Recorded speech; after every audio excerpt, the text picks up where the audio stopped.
Jump करके आप third floor पे नहीं जा सकते। और इन दोनों चीजों की व्यवस्था आपको स्वयं करनी है।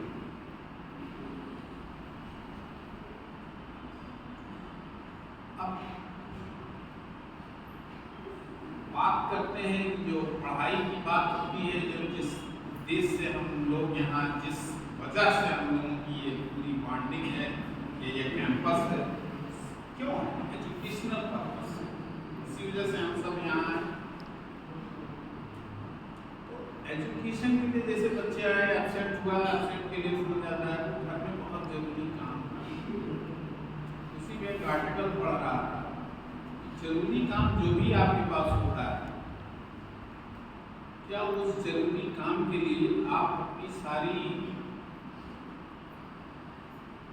रिक्वायरमेंट या एक्टिविटीज रोक देते हैं? खाना पीना, मिलना, सोना, उठना, बैठना, बात करना, कोई चीज नहीं बंद होती ना। बंद क्या होता है? सिर्फ और सिर्फ पढ़ाई। यानी आपके लिए पढ़ाई की जो प्रायोरिटी है वो दूसरे या तीसरे चौथे नंबर पर चली जाती है। उस तरीके से आप, यानी आप एक कैजुअल अप्रोच में आप अपनी एजुकेशन को लेके चल रहे हैं। कुछ नहीं है तो चलो आज ये भी कर लेते हैं, कुछ उससे ज्यादा मिलेगा, छोड़ो इसको स्किप करते हैं, पहले ये कर लेते हैं। जब आप इस अप्रोच पे चल रहे हैं और कैरियर को आप बिल्डअप कर रहे हैं, तो क्या आपको लगता है कि when you are in 24 to 26 as, आप लोग you are finding to or searching a job, तो उस वक्त जैसा आप चाहते हो वैसा हो जाएगा क्या? वो भी तो आपको कैजुअल ही देगा, क्योंकि आप खुद नहीं सीरियस थे, तो जॉब आपको सीरियसली कैसे लेंगे? जबकि सच ये है, दुनिया का हर माँ बाप, हर टीचर अपने बच्चे से यही अपेक्षा करता है कि वो सारी चीजें हासिल करे, वो करे जो शायद वो नहीं कर पाया। तो उसके लिए एक सीरियस अप्रोच है और पढ़ाई ही आपका प्राइम ऑब्जेक्टिव है। लेकिन पढ़ाई को आप प्राइम ना करके उसको सेकंड, थर्ड, फोर्थ पे ले आते हैं, तो लाइफ भी उसी सिनारियों में चलती है, वो आपको भी थर्ड, फोर्थ पे डाल देती है।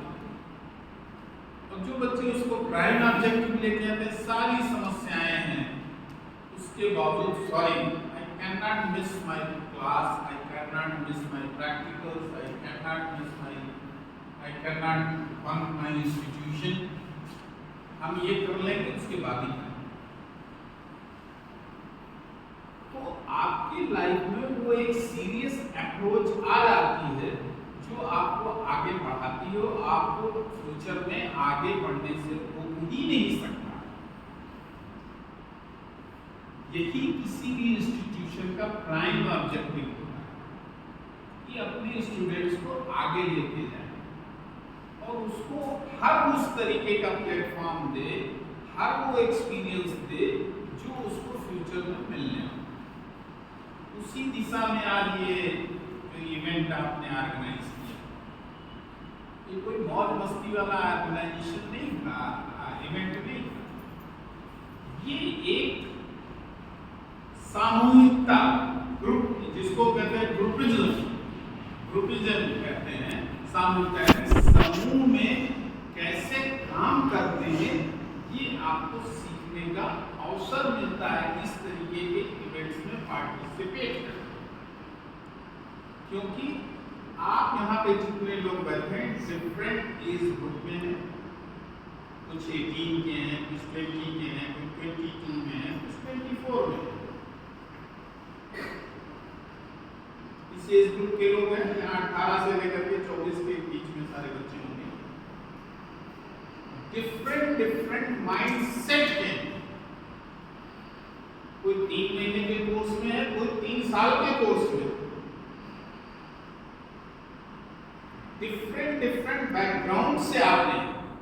कोई बिल्कुल सिंपल एक रूरल बैकग्राउंड से आया है, अब कोई शहर के टॉप के CBSE स्कूल से आया है जो इंग्लिश मीडियम में ही पढ़ा हुआ है 12 तक, अब कोई पहली बार या इंग्लिश में नोट्स बनाना शुरू किया, जैसे बच्चे ने से किया तो पहली बार कोई माउस घुमाना, पहली बार इंग्लिश पकड़ा, और कोई घर से डेली लैपटॉप पे काम करके आ रहा है। डिफरेंट नेचर्स की कुछ सीरियस एटीट्यूड क्या है जिनको लाइफ में इतनी ठोकरें मार दी हैं, उनको लग रहा है कि हम अपने आप में कंप्यूटर्स में कुछ कर लेंगे तो हमारी लाइफ में कुछ ऐड ऑन हो जाएगी। ये आज भी सच है, जो आज से 30 साल पहले बनी 80s में कंप्यूटर का पास आउट 88 का, तब भी कनेक्शन उसमें आज भी, अगर आज भी ठीक ठाक आपका MS ऑफिस आता है और टाइपिंग आती है, you will get it and better job. This is the truth. क्या डिग्री है क्या डिग्री नहीं, ये बहुत इंपॉर्टेंट है। यही बेसिकली इस तरीके के इवेंट्स में जब आप पार्टिसिपेट, आप अपना रोल अदा करिए, जो परफॉर्म कर सकते हैं परफॉर्म करिए, इंटरेस्ट है बोल सकते हैं, हिंदी में बोलिए, इंग्लिश में बोलिए, मिक्स करके बोलिए। जो यहाँ पे आके अपना डांस करते हैं वो भी एक एक्टिविटी है, सबकी बस की बात नहीं 100 लोगों के सामने खड़े होकर के डांस करना। जो बैठ के पीछे हंसते हैं उनको कह दें आप पसीने छूट जाएंगे, पैंट ढीली हो जाएगी। दूसरे को घूट करना, दूसरे का मजाक उड़ाना बहुत आसान होता है, लेकिन जब खुद करना होता है ना, हालत खराब हो जाती है। ये वैसे ही जैसे दूसरे की शादी में बारात जा रहे हैं तो मस्ती करते हैं, तो बुकिंग करते हैं, सारी बुरा बात है, लेकिन खुद की शादी होती है तो वो चाहे दूल्हा हो चाहे दुल्हन, उसकी हालत खराब होती है। ये वैसे ही है। अब कोई फोटो खींच रहा है यहाँ से, कोई लोगों को बैठा रहा है, कोई नाश्ता सर्व कर रहा है, कोई चेयर लगा रहा है, कोई सफाई कर रहा है, कोई काम कर रहा है, सबका रोल है। आपको हर वो रोल अदा करना चाहिए जो आप कर सकते हैं, कुछ तो करेंगे। एक बहुत सीनियर फिलासफर का कहना है कि आपको चलना चाहिए, अगर आप चल सकते हैं तो दौड़ने का प्रयास करें, अगर दौड़ नहीं सकते हैं तो चलिए, चल नहीं सकते हैं तो घिसटिए, घिसट नहीं सकते तो रेंगिए, लेकिन प्रयास करना छोड़िए मत, नहीं तो लाइफ ही खराब हो जाएगी। तो लाइफ में डिसिप्लिन ऐसे आते जब डिफरेंट नेचर के डिफरेंट लोगों के साथ जब आप बैठेंगे तो कोई आपकी बात सुनेगा, कोई नहीं सुनेगा, कहीं आपको अच्छा लगेगा, कहीं बुरा लगेगा, लेकिन उनको छोड़ के जा तो नहीं सकते, आपको उसी में रहना है। तो उनके साथ कैसे एडजस्ट करना है वो इस तरीके के इवेंट्स में आप सीखते हैं कि सीनियर भी है, जूनियर भी है, बीच वाला भी है, जिनको हम जानते हैं वो भी, जिनको नहीं जानते वो भी, उनसे भी इंटरेक्शन करके हम ये पढ़ते। ये फाउंडेशन डे इसी तरीके के लिए मनाया जाता है। बहुत टाइट शेड्यूल है क्योंकि यूनिवर्सिटी वालों का हमारा एग्जाम की डेट आ गई है 27 था दिसंबर, उसमें ये इसके लिए आज का ये जो विंडो निकाला गया, बहुत हमारे एकेडमिक वाले तैयार नहीं थे, फैकल्टीज की, सॉरी एक दिन क्लास मिस हो गई, लेकिन फिर भी निकाला गया। इतनी 60 नोटिस में इस तरीके के आपने इतनी एक्टिविटी की, ये credit goes to you people हो गई,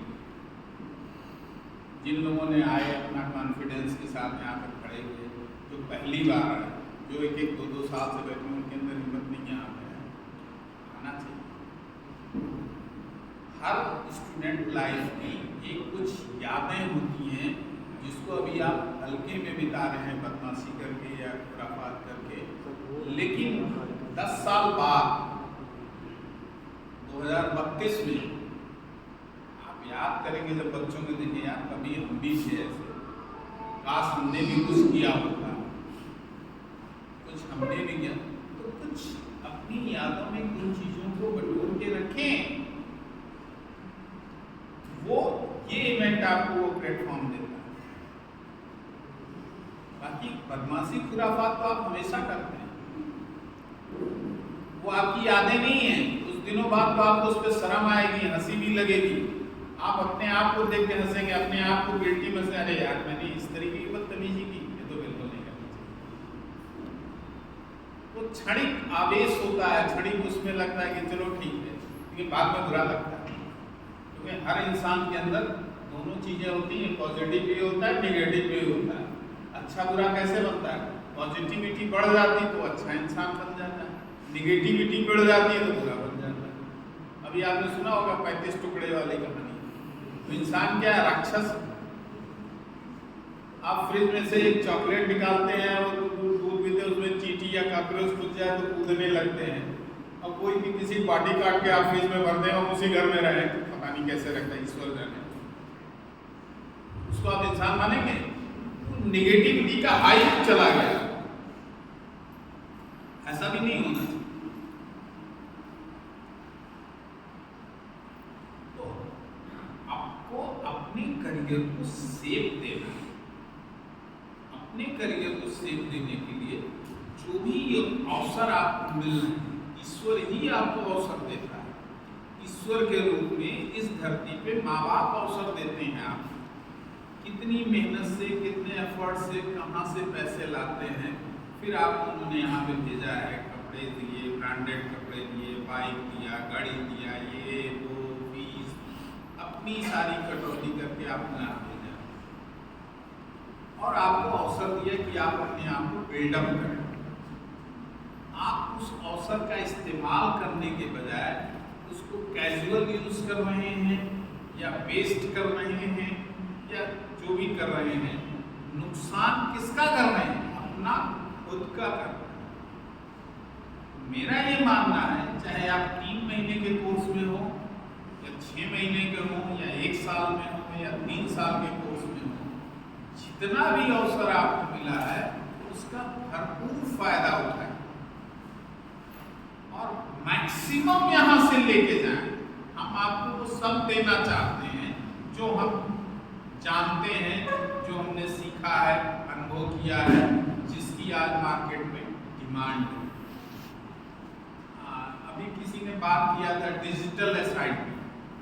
डिजिटल असाइनमेंट इसीलिए होते हैं, इसलिए होते हैं, अगर वर्ड आपने सुना होगा आज की डेट में, digital footprint, virtual footprint. Digital footprint का मतलब होता है जस्ट स्टेप इन, उसको कहते हैं फुटप्रिंट।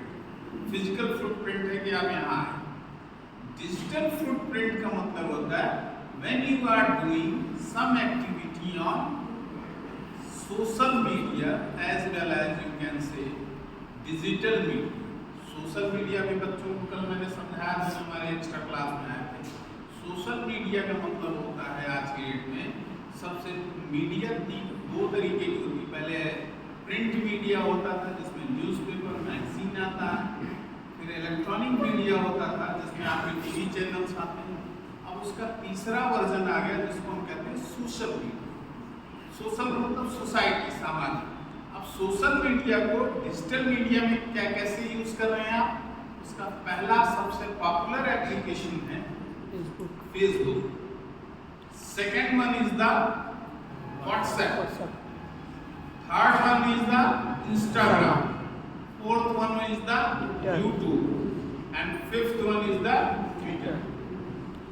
तो अभी नॉर्मली आप लोग 3 तो यूज ही कर रहे हैं सारे। फेसबुक भी यूज कर रहे हैं, व्हाट्सएप भी यूज कर रहे हैं और इंस्टाग्राम। लेकिन जो ये डिजिटल असाइनमेंट आपको दिए गए हैं, इसी सिलसिले में आपको दिए गए हैं कि आप डिजिटली भी एक्टिवेट हो, एक्टिव हो।